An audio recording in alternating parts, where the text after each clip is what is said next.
Today, we're once again talking through the topic of why you need to buy the card and not the slab, this time with a Ricky Henderson rookie card from 1980 Topps that sold for an astronomical amount of money in a PSA 10, only for the following night an SGC 9.5 selling for less than 10% of the same amount of money. And it's an interesting one because these two cards look very similar in my opinion, and it's a stark reminder, that's a way to put it, on people sort of being fooled into what these labels are from certain graders. Too many people are sort of buying into an opinion of one grader over another when they're forgetting that there are just opinions at the end of the day. And it's one of those things where you can't get caught up in this rat race. So I'll talk through this today and share my thoughts and show you the two cards in particular, show you the amounts of money they sold for, and talk through this topic because, again, too many people in this day and age are trustworthy of a PSA over everybody else, and it doesn't really make much sense, especially when you're looking at the cards super closely for yourself.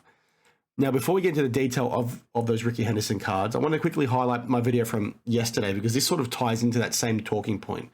If you saw this video, you would have heard me talk about the fact how you had a Brock Purdy NT RPA have some significant damage to it, and it was in a PSA authentic slab, and the person buying it sort of got distracted by the fact that it was in a PSA slab, so they didn't notice the damage for themselves. And, part of the concern was that the seller happened to put the price sticker directly over where the damage was on the card. So we talked about it through the lens of the seller doing something dodgy, but we also mentioned that the buyer should have been doing their own due diligence. And I did in fact say in that video, you need to buy the card, not the slab. Don't get fooled by the fact that it says PSA on there, because guess what? They're human, they make mistakes.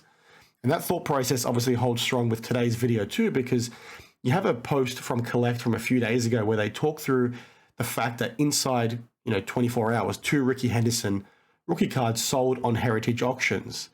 The PSA 10 copy sold for $180,000 USD. The SGC 9.5 sold for $17,400. And when you look at these cards quite closely, you don't really see all that much difference between them. And yes, I know that 10s are typically flawless, but I'll get to my thoughts on that in a second. I'll bring them up for you guys to see in a bit more detail. The centering on them both looks very similar in my opinion.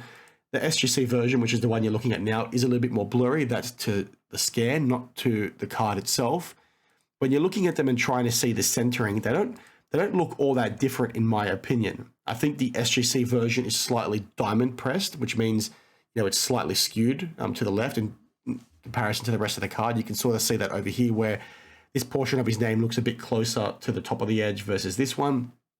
So it's obviously slightly skewed, so it's not going to get a 10 in this particular instance. But when you're looking at the rest of the card, it's hard to sort of find those differences. And I know when you get a 10 and a 9, you get those close calls, but is it really worth paying that much more money in terms of the difference? When you're looking at the pop report of the PSA 10s for Ricky Henderson rookies, there are 25 of them, so it's not exactly like they are crazily rare. And the other point I want to make on that is, whilst in this case it's an SGC 9.5 versus the PSA 10, and the SGC card is slightly skewed, how many times are you sort of sitting out there looking at a PSA 9 and thinking, well, that's a 10? Or how many times have you sat out there when you've looked at a PSA 10 and said, well, how did that get a 10? It should be a 9.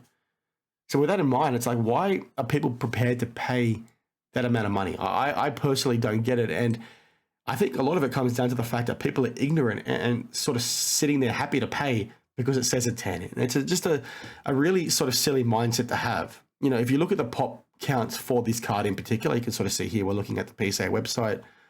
There are 25 Gem Mint 10s. And yes, there are 2,229s, meaning that it's obviously quite hard to get a 10. You have to be really naive to think that there are 2,009s out there that can't cross over to a 10. I've got no doubt in my mind some of these things could cross over to a 10. And when you talk to it through that lens, it starts coming into the whole pop control mindset, right? Are PSA being extra strict when it comes to this card? Does this card have other issues with it, meaning that it probably never gets a 10, or it's really hard to get a 10? I don't buy into that, to be perfectly honest. I think there are very few cards out there where it's statistically impossible for them to get a 10. I'm quietly confident that a lot of these could cross over to a 10 if somebody wanted to spend enough money to send them in enough times.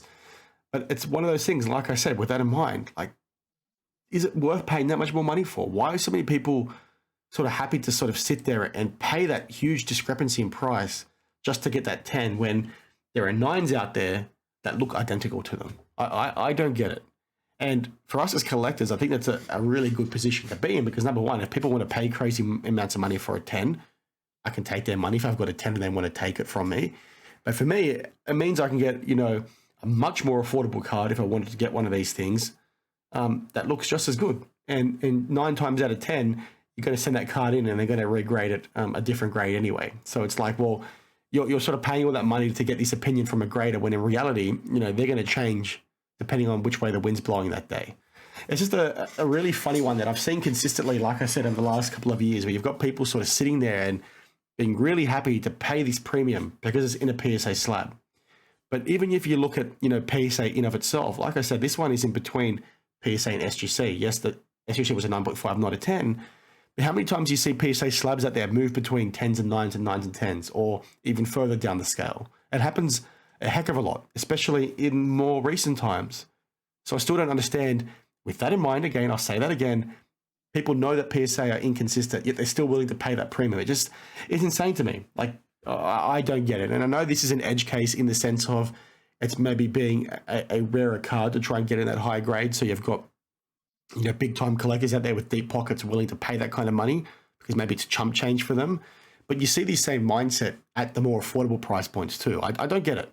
Like, what's wrong with a PSA 9? There's nothing wrong. And, whilst this price discrepancy is like 10% in terms of you're paying 17 grand as opposed to 180, you sort of see the same thing with the more affordable stuff too. Like, there's plenty of, Pokemon stuff that I'm building for my daughter, right? I'm building her a set for the Jungle first edition release. And I'm trying to get her a full set in PSA 9. And what I found is I could pick some of these cards up for like $10, $20 USD in PSA 9s, yet the equivalent in a PSA 10 is like $300-400. It's just crazy to me. They look identical. And obviously there are going to be some 9s out there that are clearly a PSA 9. But in this day and age, in my opinion, there's enough 9s out there that could cross over to a 10 that look like a 10, but you cannot tell the difference between the two, and you can get them for so much cheaper. So that sort of is what it is. And I want to hear what you guys have to say down below, because it's just one of those ones that I think is super silly. The fact that we still have to sit here and say, guys, buy the card, not the slab, is just insane to me. Too many people are so trustworthy of PSA when they make so many errors. They're grading over 1 million cards a month, and there's so many cards that are coming out, and you're like, how the heck did that get the grade you just gave it? You look at CGC, it's the same thing. You look at Beckett, it's the same thing. You look at SGC, it's the same thing. Mistakes happen, but I don't understand why people ignore that. It's like the elephant in the room that they're sort of trying to ignore. It goes back to something that I talked about, a long time on this channel when it comes to card flippers. You got these dealers at shows that are trying to flip cards between each other, and they're doing that dance where they're trying to talk up the card as they're selling it. And the guy that wants to buy it is trying to, talk up the card too. But they're doing this dance where they both know they don't really give a shit about the card in of itself, but they're just trying to sort of make the other person happy. They're just trying to ignore the fact that they're both knowing that this card is maybe worthless, but they're just trying to do that dance anyway. It's like the same thing happens with these slabs. People know these graders are just an opinion. They know they often make these mistakes, but they're just trying to ignore it because they want to take it to try and flip to somebody else and keep that ignorant dance going. I don't get it. It's insane to me. I think it's great for us as collectors. I'll say that again.